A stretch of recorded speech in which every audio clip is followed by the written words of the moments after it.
మరణాత మోషే సుఖోపవాస ధ్యాన దిన అనుభవములలో దేవుని యొక్క శక్తిని బట్టి ఆదరణ బట్టి ఆయన అమూల్యమైన ప్రేమలో వర్ధిల్లుచు ఉన్న మీ అందరికీ ప్రభు నామమున మిండైన శుభములు ధన్యతలు దీవెనలు పలుకుచు సంఖ్యాకాండ గ్రంథములో ఉన్న కొన్ని అంశములు మనం పరీక్షించి ఈ దినము 8వ మాసములోని మొదటి ఆరాధన ఆదివార దినమున ధ్యానము చేసుకుందాం.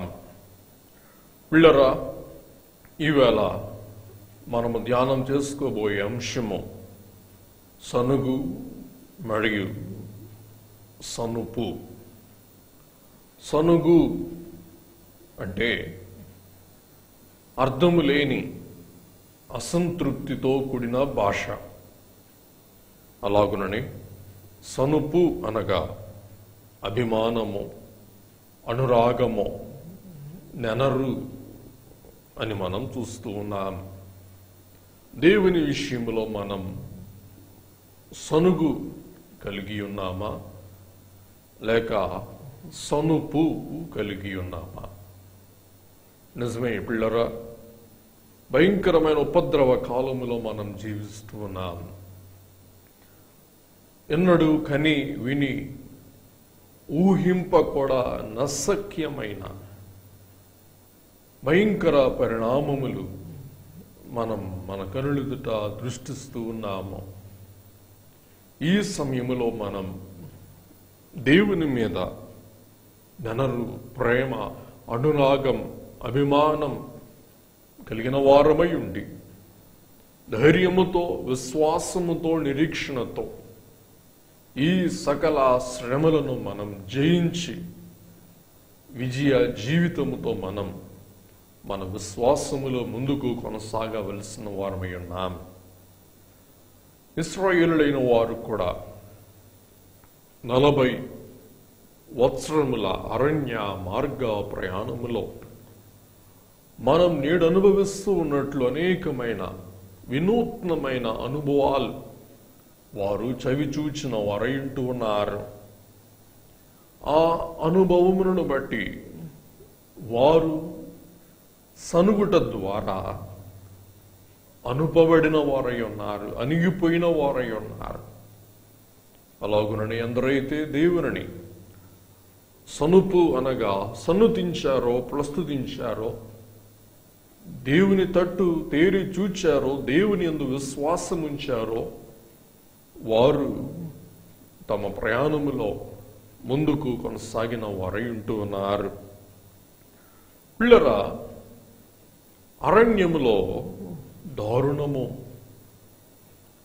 అరణ్యవాసములో ఉన్న ఇశ్రాయేలు వారి యొక్క అనుభవములో కలిగిన కొన్ని దారుణాలు, ఆ దారుణాలకు మూలమైన కొన్ని అంశాలు మనం పరీక్షించి ఈవేళ ధ్యానం చేసుకుందాం. పిల్లరా, మోషే గారు రచించిన ఈ యొక్క 4వ దివ్య గ్రంథము సంఖ్యాకాండము, పంచకాండములలో ఉన్న ఈ 5 అమూల్యమైన సత్యాలు ఆ యొక్క గ్రంథ నామధేయముల ద్వారా మనం గ్రహిస్తూ ఉన్నాం. ఆ క్రమంలో సంఖ్యాకాండము, సంఖ్యల కాండము. ఈ సంఖ్యా కాలములో అనేకమైన సంఖ్యలు మనం చూస్తూ ఉన్నాం. ఈ సంఖ్యలను బట్టి మనం గ్రహించవలసిన అంశం ఏంటి? ఈ సంఖ్యల ద్వారా మనం గ్రహించవలసిన సారాంశం ఏంటి? పిల్లరా, ఈ సంఖ్యాకాండ గ్రంథమే అనేకులకు సంఖ్యలుగా ఉంటూ ఉంటాయి. ఏంటిది? వరుస లెక్కలు లెక్కలు లెక్కలు. పిల్లరా, ఈ లెక్కలలో ఉన్న ఒక భావము ఏమనగా ఇశ్రాయేలీయులైన వారి యొక్క సంఖ్య, సెన్సస్, వారు ఐగుప్తును విడిచి తమ ప్రయాణమును ఆరంభించిన ఆ యొక్క కాలానికి 2 సంవత్సరాల తరువాత ఇశ్రాయేలులైన వారిని లెక్కించిన సమయమందు వారు లెక్కకు 6 లక్షల కాల్బలము అనగా 6 లక్షల యుద్ధ సన్నద్ధులైన పురుషులై ఉంటూ ఉన్నారు. ఈ లెక్కను బట్టి మొత్తం సంఖ్య, మొత్తం సమూహం ఎంత అని ఆలోచిస్తే, పరిగణనలో తీసుకుంటే, పిల్లరా, ఇంటికి ఒక యుద్ధశాలి కింద లెక్కేసుకుంటే కనీసం ఆ ఇంటిలో ఉన్న పురుషునికి 4 కుటుంబీకులు ఉన్నారని మనం భావించుకుంటే ఇంచుమించుగా ఇశ్రాయేలులైన వారి యొక్క సంఖ్య 20 లక్షలకు పైగా ఉండునని చరిత్రను బట్టి మనం గ్రహిస్తూ ఉన్నాం. పిల్లరా, వారు ఐగుప్తులో బయలుదేరిన బానిసలుగా ఉన్న సమయాన వారి లెక్క 6 లక్షలు. అలాగుననే వారు 39వ సంవత్సరం అనగా ఇంకొక సంవత్సరం తర్వాత వారు వాగ్దాన దేశములో ప్రవేశిస్తారు అన్న ఆ సమయమున మరలా లెక్కించిన సందర్భములో వారి యొక్క లెక్క మరలా 6 లక్షల కాల్బలం లేక బలాజ్యులు, అంటే మరలా 20 లక్షల మంది. కానీ ఈ 6 లక్షలలో 1800 మంది తగ్గారు అని ఈ లెక్కలను బట్టి మనం చూస్తూ ఉన్నాం. ఈ 2 లెక్కలలో ఉన్న వ్యత్యాసం సంఖ్యాకాండం ఆరంభ అధ్యాయం మొదటి 46 వచనాలలోను, అలాగుననే చివరిలో ఉన్న 26వ అధ్యాయములో ఉన్న ఆ యొక్క సంఖ్యలకు సంబంధించిన వ్యత్యాసం మనం చూస్తే, ఐగుప్తులో బయలుదేరిన వారిలో 2 మాత్రమే వాగ్దాన దేశానికి చేరిన వారై ఉన్నారు. మిగతా వారందరూ కూడా అరణ్యములో జన్మించిన వారే. మిగతా వారందరూ కూడా 20 సంవత్సరాల లోపు వారే. ఐగుప్తు దేశములో బయలుదేరిన 20 సంవత్సరాల లోపు వారు అరణ్యములో జన్మించిన వారు అని చూస్తూ ఉన్నాం. ఈ సంగతి విదితం అవుటకు సంఖ్యాకాండం 26వ అధ్యాయం 65వ వచనం మనం పఠిస్తే, ఎలయనగా వారు నిశ్చయముగా అరణ్యములో చనిపోవుదురని యెహోవా వారిని గూర్చి సెలవిచ్చెను. యెఫున్నె కుమారుడైన కాలేబును, నూను కుమారుడైన యెహోషువాయు తప్ప వారిలో ఒక్కడైనను మిగిలి ఉండలేదు. కాబట్టి దీనిని బట్టి ఈ గ్రంథానికి మనం మరి ఒక పేరు పెట్టుకోవచ్చు.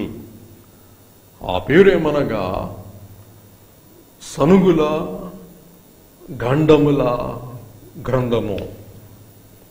సనుగుల గండముల గ్రంథము. కాబట్టి వారు సనుగుటను బట్టి వారిలో గండాలు కలిగినాయి. ఈ సనుగులు గండాలు మనం ఈ యొక్క గ్రంథములో వరుసగా చూస్తూ, పిల్లరా, యోబు గారి జీవితం నిదర్శనముగా మనం తీసుకుంటే ఎన్ని శ్రమలు యోబుకు సంభవించినా, యోబు అలసి సొలసిన యోబు దేవుని మీద సనుగలేదు, దేవుని మీద విసుకలేదు, తన విశ్వాసమును కోల్పోలేదు. అందును బట్టి యోబు రెట్టింపు ఆశీర్వాదం దేవుని యొద్ద నుండి అందుకున్నట్లు యోబు గ్రంథం యొక్క సారాంశమై ఉంటూ ఉన్నది. పిల్లరా, యోబు స్నేహితులు సనిగినారు, కానీ యోబు దేవుని మీద సనుగలేదు. అది యోబు యొక్క నిజ భక్తి, దృఢ భక్తి, అది సార్థక భక్తి అని మనం గ్రహిస్తూ ఉన్నాం. అలాగున ఈ యొక్క శ్రమకాలములో మనము కూడా సహనమును ఓరిమిని కలిగిన వారమై ఉండి త్వరలో ఈ యొక్క గండమును గట్టెక్కుతాం అన్న శుభప్రదమైన విశ్వాసముతో మన బ్రతుకులను మనం కొనసాగించుకోవాల్సిన వారమై ఉంటున్నాం.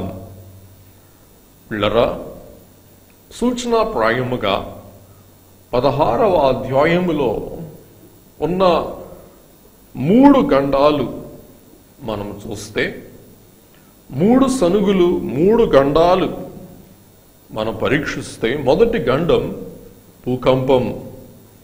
సంఖ్యాకాండం 16:31. అతడు ఆ మాటలని చెప్పి చాలించగానే వారి క్రింద నేల నెరవిడిచెను. రెండవ గండం అగ్ని. సంఖ్యాకాండం 16వ అధ్యాయం 35వ వచనం. మరియు యెహోవా యొద్ద నుండి అగ్ని బయలుదేరి ధూపార్పణమును తెచ్చిన ఆ 280 మందిని కాల్చివేసెను. అగ్ని దహనం. భూకంపం, రెండవది అగ్ని దహనం. మూడవది తెగులు. సంఖ్యాకాండం 16వ అధ్యాయములోనే 46వ వచనం. అప్పుడు మోషే, నీవు ధూపార్తిని తీసుకుని బలిపీఠపు నిప్పులతో నింపి ధూపం వేసి వేగముగా సమాజమునొద్దకు వెళ్ళి వారి నిమిత్తం ప్రాయశ్చిత్తము చేయము. కోపము యెహోవా సన్నిధి నుండి బయలుదేరను, తెగులు మొదలు పెట్టెనని అహరోనుతో చెప్పగా తెగులు.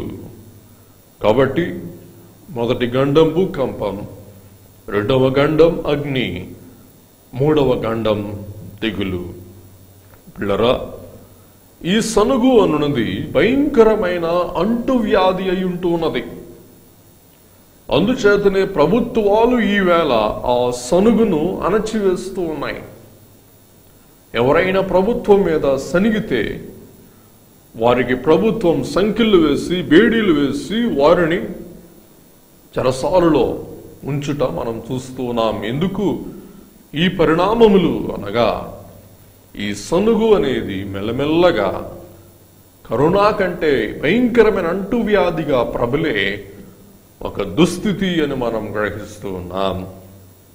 పిల్లరా, ఈ సనుగును గూర్చి పౌలు గారు తిమోతి పత్రిక 2వ పత్రిక 3వ అధ్యాయం 1 నుండి 5 వచనాలలో అంచె దినాలలో ఈ సనుగు వారు ఎలాగూ ప్రభులు వారై ఉన్నారో, దుష్టులైన వారు తిరస్కారము చేయువారు, దేవునిపై దోషారోపణ చేయువారు ఎలాగూ వర్ధిల్లుదురో, ఎలాగూ ప్రబలుదురో సెలవిస్తూ ఉన్నారు.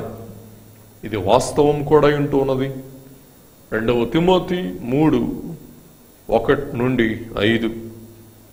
అంచె దినములలో అపాయకరమైన కాలంలో వచ్చినని తెలుసుకున్నాము. ఎలాగనగా మనుషులు స్వార్థప్రియులు, ధనాపేక్షలు, బింకములాడువారు, అహంకారులు, దూషకులు, తల్లిదండ్రులకు విధేయులు, కృతజ్ఞత లేని వారు, అపవిత్రులు, అనురాగరహితులు, అతిద్వేషులు, అపవాదకులు, అజితేంద్రియులు, క్రూరులు, సజ్జన ద్వేషులు, ద్రోహులు, మూర్ఖులు, గర్వాంధులు, దేవుని కంటే సుఖానుభవం ఎక్కువగా ప్రేమించువారు. మరి ముఖ్యంగా గ్రహించవలసిన 5వ వచనం, పైకి భక్తి గల వారి వలె ఉండియు దాని శక్తిని ఆశ్రయించని వారునయుందరు, ఇట్టి వారికి విముఖుడవై ఉండము. పైకి భక్తి గల వారి వలె ఉండియు దాని శక్తిని ఆశ్రయింపని వారునయుందరు, ఇట్టి వారికి విముఖుడవై ఉండుము. ఇట్టి వారిని లక్ష్య పెట్టవద్దు, ఇట్టి వారి మాటలు వినవద్దు, ఇట్టి వారి దరి చేరవద్దు అని పిల్లరా పౌలు గారు ఖండితముగా తన విశ్వాసస్తుడైన తిమోతికి ఆజ్ఞాపిస్తూ ఉన్నారు. మనం గ్రహించాలి. పైకి భక్తిగా నటన చేయువారు లోపల భయంకరమైన కుళ్ళు కలిగిన తిరస్కారం గలవారు. అందుకే తెలుగులో సామెత ఉంది, పైకి పటారం లోపల లొటారం. పైకి భక్తిగా విశ్వాసముతో ఎంతో ఉత్సాహముతో జీవముతో ఉన్నట్లు పఠారం కలిగిన వారై ఉంటారు. కానీ లోపలంతా కుళ్ళు, ద్వేషము, తిరస్కారము, ద్రోహము, మత్సరము, అసూయ, కక్ష ఇవన్నీ లోపల కలిగిన వారై ఉంటారు. ఇటివారు సినిమా సెట్టింగ్ వంటి వారు. మనం అనుకుంటాం సినిమాలు నటించు నటులందరూ కూడా అలాగున జీవిస్తారా అనుకుంటే బహుశా ఏమో మనకు తెలియదు. కాబట్టి పిల్లరా, మనం అంటాం కదా, పోషించమంటే జీవించావు కదరా అంటారు, చూసారా? అలాగున కొంతమంది క్రైస్తవులు బయటకు పోషించే క్రైస్తవులు, యాక్టింగ్ క్రిస్టియన్స్, కానీ జీవించే క్రైస్తవులు కారు. వారి బయట నటన వేరు, వారి లోపల పోకడ వేరు. ఇట్టి వారికి మనం విముఖులమై ఉండాలి. అట్టి వారి యొక్క మాటలు మనం ఆలకించకూడదు అని వాక్యం సెలవిస్తున్నది. ఇది నా మాట కాదని ప్రేమతో సవినయముగా మీకు మనవి చేస్తూ ఉన్నాం. కాబట్టి వీరందరూ ఎటువంటి వారంటే రామోజీ ఫిలిం సిటీ సెట్టింగ్ వంటి వారు. కాబట్టి స్టేషన్లు ఉంటాయంటండి, అక్కడ రైల్వే బండ్లు ఉంటాయంటండి. ఏ సెట్టింగ్ కావాలంటే ఆ సెట్టింగ్ ఉంటుంది అంటే సెట్టింగే, కానీ అది వాస్తవం కాదు, అది బూటకం. ఆ సినిమా సీన్ కోసం అని అవి కలిగిస్తారు, రూపుదిద్దుతారు. ఆ సీన్ అయిపోగానే మరలా అవన్నీ కూడా చీల్చి చెండాడి వాటిని మైరులో పడవేస్తారు, వాటిని తగలబెట్టేస్తారు. కాబట్టి పిల్లరా, అటు వారి విషయంలో యోధా గారు హెచ్చరిస్తూ 1వ అధ్యాయం 11వ వచనం, అయ్యో వారికి శ్రమ, వారు కయ్యను నడిచిన మార్గము నడిచడి, బహుమానం పొందవలనని బిలాము నడిచిన తప్పు త్రోవలో ఆతురముగా పరిగెత్తి కోరాహు చేసినట్టు తిరస్కారము చేసి నశించడి. అలాగుననే పిల్లలు ఇటువారిని గూర్చి పేతురు గారు కూడా ఖండిస్తూ ఉన్నారు. మనము కూడా అట్టి వారి యొక్క జాబితాలో చేరకుండా, అట్టి భక్తిహీనులైన వారి యొక్క మార్గములో మనం ప్రవేశింపకుండా జాగరూకులమై ఉండవలసిన వారమై ఉన్నాం. పిల్లరా, 11వ అధ్యాయములో కూడా ఇదే సనుగులు మనం చూస్తూ ఉన్నాం. మోషే గారి యొక్క సనుగు. మోషే కూడా మన వంటి స్వభావం గల మానవుడే. మోషే గారు కూడా బహుశా ఇశ్రాయేలు జనాంగం యొక్క సనుగును బట్టి ఆయన దేవుని మీద సనిగిన వారై ఉంటూ ఉన్నారు. సంఖ్యాకాండం 11 నుండి 15. అలాగుననే ఇశ్రాయేలైన వారి యొక్క సనుగులు అనేకములు మనం చూస్తూ ఉన్నాం. పిల్లరా, వారు విల్డర్నెస్ యూనివర్సిటీ అనగా అరణ్యమును పాఠశాలలో సంచరిస్తూ ఉన్నారు. ఈ అరణ్యమును పాఠశాలలో దేవుడు వారికి అనేక పాఠాలు నేర్పించవలసిన వారై ఉన్నారు. పిల్లరా, 40 దినాలు వారికి అసలు పట్టే సమయం. బిడ్డలైన వారికి 40 దినాలు ఏం నేర్పించగలమండి? కాబట్టి ఈవేళ ఉన్నత వైద్యులు, ఇంజనీరులైన వారు తమ జీవిత పర్యంతం విద్యాభ్యాసం చేస్తూనే ఉంటారు. అలాగన దేవుడు వాగ్దాన దేశమును కానాను దేశానికి వారు నడిపించు నిమిత్తం, ఆ దేశమును స్వాస్థ్యముగా వారికి ఇచ్చు నిమిత్తం అరణ్యమును పాఠశాలలో, కళాశాలలో వారికి అనేకమైన సద్గుణాలు అద్దుటకు, వారికి అనేకమైన మంచి సత్ప్రవర్తన కలిగి జీవించుటకు, అభ్యాసము చేయుటకు అనేకమైన శోధనలు వారి మీదకు దేవుడు సెలవిచ్చి రప్పిస్తూ వారిని కానాను దేశములోనికి ప్రవేశించుటకు అర్హులుగా దేవుడు రూపుదిద్దుచూ ఉన్నారు. పిల్లరా, దేవుడు వారికి అరణ్యములో అనేకమైన దృశ్యాలు, అనేకమైన అద్భుతాలు, అనేకమైన మహత్కార్యాలు చూపించినా కానీ వారు దేవుని విస్మరిస్తూ ఉన్నారు. కాబట్టి అరణ్యంలో దేవుడు మోషేకు అగుపడి మోషేతో దేవుడు పరిచయం చేసుకుంటూ, మోషే గారు నీ నామమేమి అని అడిగినప్పుడు దేవుడు సెలవిచ్చిన మాట, నేను ఉన్నవాడను అనువాడను అయి ఉన్నాను. ఇందులో మనం రెండు సామర్థ్యములు, రెండు శక్తులు గ్రహింపవలసిన వారమై ఉన్నాం. దేవుడు సమయానికి కర్త, సామర్థ్యానికి కర్త. పిల్లరా, శక్తి సమయం బట్టి, సామర్థ్యం బట్టి రుజువు చేయబడుతుంది. ఉదాహరణకు ఒక వ్యక్తి 70 సంవత్సరాల వయసులో ఉండి కరోనా వ్యాధితో బాధపడుచు మీ వద్దకు వచ్చి, బాబు ఒక 30,000 రూపాయలు అప్పు ఇమ్మంటే ఇస్తామా? ఆలోచిద్దాం. ఎందుకు ఇవ్వము అంటే దానికి 2 కారణాలు. ఒకటి సమయం. ఈ వ్యక్తికి ఇప్పటికే 70 సంవత్సరాల వయస్సు. ఈ వ్యక్తికి ఇప్పుడే కరోనా సోకింది. ఈ వ్యక్తి యొక్క సమయమేమో మనకు తెలియదు. ఈ వ్యక్తి సమయం ఎంతో మనకు తెలియదు. రెండవది, ఈ వ్యక్తి యొక్క సామర్థ్యం ఎంతో మనకు తెలియదు. కాబట్టి దేవుడు సమయము యొక్క పాలన లేక సమయములో సంకుచితమైన దేవుడు car. Is not limited by time. సమయం బట్టి పరిమితి గల వారు దేవుడు కారు. రెండవది, సామర్థ్యం బట్టి కూడా ఆయన పరిమితి గలవారు కారు. ఏది అన్నా కానీ అది జరుగుతుంది. పిల్లరా, ఆయన దూతలారా, ఆయన ఆజ్ఞకు లోబడి ఆయన బలశాలులారా లేక బలశూరులారా, మీరందరూ యెహోవాను సన్నతించుడి. కాబట్టి దేవుడు సమయానికి పరిమితి గల దేవుడు కాడు, ఉన్నవాడు. దేవుడు సామర్థ్యానికి పరిమితం గలవారు కారు. ఆయన మహాశక్తి సమర్థుడు. అందుకే దేవుడు అంటారు, నేను ఉన్నవాడిని ఎప్పుడూ ఉంటాను. అలాగునే నేను శక్తి గలవాడను, నేనే కార్యమైనను సాధ్యము చేయగలవాడనని దేవుడు సెలవిస్తూ ఉన్నారు. పిల్లరా, ఇప్పుడు మనం మతము యొక్క భ్రష్టత్వమును గురించిన కొన్ని అంశాలు గ్రహించుకుందాం.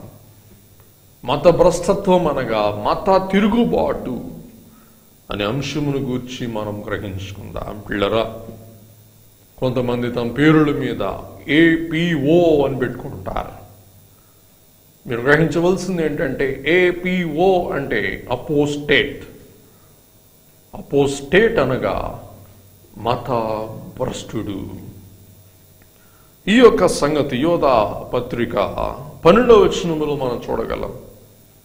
వీరు నిర్భయముగా మీతో సుభోజనము చేయొచ్చు, తమను తాము నిర్భయముగా పోషించుకుందరు. మీ ప్రేమ విందులలో దొంగ మెట్టులుగా ఉన్నారు. దొంగలు వీరు గాలి చేత ఇటు అటు కొట్టుకొని పోవు నిర్జల మేఘములుగాను, కాయలు రాలి ఫలములు లేక 2 మారులు చచ్చి వేళ్లతో పెల్లగింపబడిన చెట్లుగాను. అపోస్టేట్స్ తమ అవమానమును నురుగు వెళ్ళ క్రక్కువారై సముద్రం యొక్క ప్రచండమైన అలలుగాను, మార్గము తప్పి తిరుగు చుక్కలుగాను ఉన్నారు. వీరి కొరకు గాఢాంధకారము నిరంతరం భద్రము చేయబడి ఉన్నది. అటువలనే వీరును కరలు కనుచు శరీరమును అపవిత్రపరచుకొనుచు ప్రభుత్వమును నిరాకరించుచు మహాత్ములను దూషించుచు ఉన్నారు. కాబట్టి వీరు దూషకులు, తిరస్కారులు, తిరుగుబాటు స్వభావం గలవారు. అని యోధా గారు తెలియజేస్తూ ఉన్నారు. అలాగనే ఈ కోరాహు, దాతాను, అభిరాము, ఆయోను మోషే మీద, అహరోను మీద తిరుగుబాటు చేసిన వారై ఉన్నారు. దాతాను, అభిరామ, అయోన్ పిల్లరా, వీరు తిరుగుబాటుకు పూనుకొన్న వారై ఉన్నారు. తిరుగుబాటును రెచ్చగొట్టిన వారై ఉన్నారు. ఈ సంగతి సంఖ్యాకాండ 16వ అధ్యాయం మొదటి 2 వచనాలలో మనం చూస్తూ ఉన్నాం. వీరు పిల్లరా, కోరాహు అను కాహాతీయుడు 16:1 లేవి మనవుడును కాహాతుకు మనవుడును ఇష్హారు కుమారుడునగు కోరాహు రూబేనీయులలో ఏలియాబు కుమారులైన దాతానబిరాములను, పెలేతు కుమారుడైన ఓనానును, ఇజ్రాయేలులో పేరు పొందిన సభికులను, సమాజ ప్రధానులైన 250 మందితో మోషేకు ఎదురులేచి కాబట్టి పిల్లరా, ఈలాగున దుష్టులైన వారు మోషే గారి మీద తిరుగుబాటు చేస్తూ ఉన్నారు, ఎదురిస్తూ ఉన్నారు. మోషే గారి మీద తిరస్కారం చేస్తున్నారు. మోషే గారి మీద వారు తమ పగ సాధిస్తూ ఉన్నారు. పిల్లరా, వీరు సనుగుచ్చు 250 మందికి పురిగొల్పిన వారై ఉండి ఒక సనుగుల గుంపుగా వారు తయారైనట్లు మనం చూస్తూ ఉన్నాం. పిల్లరా, వీరు సనుగు ఏంటంటే, మోషే మమ్మల్ని చంపటాన్ని తీసుకొచ్చావు, మోషే మా కళ్ళ గంతులు కట్టి నువ్వు నడిపిస్తూ ఉన్నావు. 14వ వచనం, అంతేకాదు నీవు పాలు తిని ప్రవహించే దేశంలోనికి మమ్మల్ని తీసుకుని రాలేదు, పొలములు ద్రాక్ష తోటలు గల స్వాస్థ్యము మాకియలేదు. ఈ మనుషుల కనులను ఓడదీయుదువా, మేము రాము అనుడి. కాబట్టి వారంటూ మేము వెనక్కి వెళ్తాం. ఎంత విచారం! దాసత్వ దేశమే వారికి వారసత్వ దేశముగా కనబడుతుంది, కానీ ఎదుట ఉన్న పాలు తేనెలు ప్రవహించు కానాను దేశం, వాగ్దాన దేశం వారి వారసత్వ దేశముగా వారు చూడలేకపోతూ ఉన్నారు. అందుచేత వారు అంటూ ఉన్నారు, మా కనులు ఓడబెరుకుదువా. వారు విశ్వాస దృష్టి లేని వారు, వారి విశ్వాసములో మందగిలిన నేత్రములు గల వారై ఉన్నారు, గురుడ్డి వారై ఉంటూ ఉన్నారు. కాబట్టి వారు నిందిస్తున్నందేమనగా, మోషే నీవే మాకున్న పాలు తేనెలు తీసివేశావు అని వారు నిందిస్తూ ఉన్న వారై ఉన్నారు. కాబట్టి సమూయేలు ప్రవక్త గారు సెలవిస్తున్నాడు. 1 సమూయేలు గ్రంథం 15వ అధ్యాయం 23వ వచనం, తిరుగుబాటు చేయుట సోదె చెప్పుటయను పాపముతో సమానం, మూర్ఖత నగుపరచుట మాయా విగ్రహ గృహ దేవతలను పూజించుటతో సమానం. కాబట్టి దేవుని మీద తిరస్కారము చేయుట సాతానుతో సంధి కుదుర్చుకునుట, దేవుని మీద విరోధముగా లేచుట సాతానుతో సాంగత్యము చేయుట. కాబట్టి సాతాను అనగా దైవ విరోధి. చాలా మంది సోదడుగుతారు, మంచి రోజులు, ఆ మాసము ఈ మాసము, ఆ దిక్కు ఈ దిక్కు అంటే దేవుని మార్గము నుండి మనం వైతొలగి మనం సాతాను యొక్క మాటల తట్టు దృష్టి సాధించి వారి మాట ప్రకారం జీవించు వారమై ఉందుమో. కాబట్టి తిరుగుబాటు, సోదె చెప్పుట రెండు ఒకే విధమైన పాపములు అని మనం చూస్తూ, ఈ తిరుగుబాటుకు సోదె చెప్పుటకు దేవుడు ధర్మశాస్త్ర ప్రకారం విధించిన శిక్ష మరణము. అలాగనే ఆదిలోనే సాతానుడు పరలోకములోని 3వ భాగం యొక్క దూతలతో దేవుని మీద తిరుగుబాటు చేసి వాడు పతనమైపోయినట్లు మనం గ్రహింపగలుగుతున్నాం. పిల్లరా, దీనుడు, సాత్వికుడు, బహు వినయశీలి అయిన మోషే గారు ఎంత దీనుడో మనం ఈ సంఖ్యాకాండం 16వ అధ్యాయము ద్వారా గ్రహిస్తూ 4వ వచనం మనం చూస్తే, మోషే ఆ మాట విని సాగిలపడెను. తర్వాత కోరాహుతోను వాని సమాజముతోనూ ఇట్లనెను, తన వాడెవడో పరిశుద్ధుడు ఎవడో రేపు యెహోవా తెలియచేసి వారిని తన సన్నిధికి రానిచ్చును. ఆయన తాను ఏర్పరచుకుని వారిని తన యొద్దకు చేర్చుకును. కాబట్టి పిల్లరా, మోషే గారు సాగిలపడి బతిమాలుచు, బామారుచు, గోజాడుచు వారిని విన్నవిస్తూ ఉన్నారు, బాబులారా తిరుగుబాటు చేయవద్దు. కాని పిల్లరా, వారు తిరుగుబాటు చేయుట ద్వారా శిక్షను సంపాదించుకున్నారు. వారు తిరుగుబాటు ఏంటి అనగా కోహాతీయులు ఎవరనగా గుడారము యొక్క పరిచారకులై ఉంటూ ఉన్నారు. ఈ కోహాతీయులైన ఈ కోరాహు మరియు వారి సంతానము కోరేది ఏంటంటే అహరోను యాజకత్వం. పిల్లరా, అహరోను వరుస వేరు, కోహాతీయుల వరుస వేరు. కాబట్టి లోకములో సామెత ఉంటుంది, కుక్క చేయాల్సిన పని కుక్క చేయాలి, గాడిద చేయాల్సిన పని గాడిద చేయాలి. కాబట్టి ఇక్కడ తిరుగుబాటు పూనుకొనుట మనం చూస్తూ ఉన్నాం. దేవుడు తిరుగుబాటు అణిచివేస్తున్నాడు. ఎందుకనగా అహరోను సంతానము యేసుక్రీస్తు ప్రభువునకు ముంగుర్తు.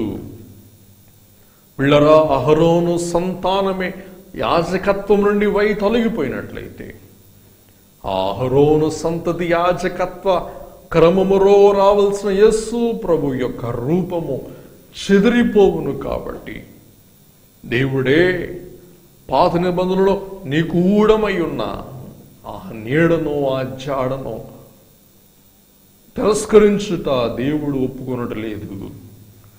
అందుచేతనే హెబ్రీ 5:1-4 లేక 5 వచనాల వరకు చూస్తే ఈ యాజకత్వ క్రమమును కూర్చి పౌలు గారు విశేషముగా తెలియజేస్తూ ఉన్నారు. ఒకసారి మీరు పఠించి తర్వాత ఈ వీడియో మీరు చూడవచ్చు. Now that we are rejoicing in our deliverance from the Egyptians, why should we bear the tyranny of Moses over us? And allow ourselves to be so deluded by him? That's right.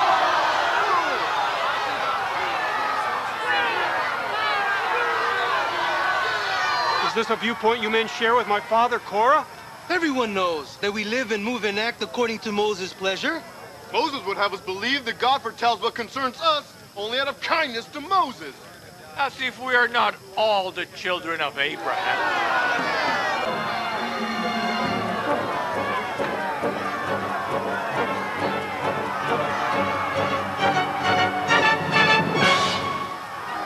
Moses makes a show of goodness and of compliance with Jehovah's will.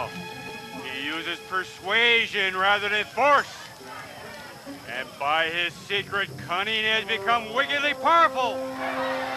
And he has exalted Aaron, his brother, in the same way.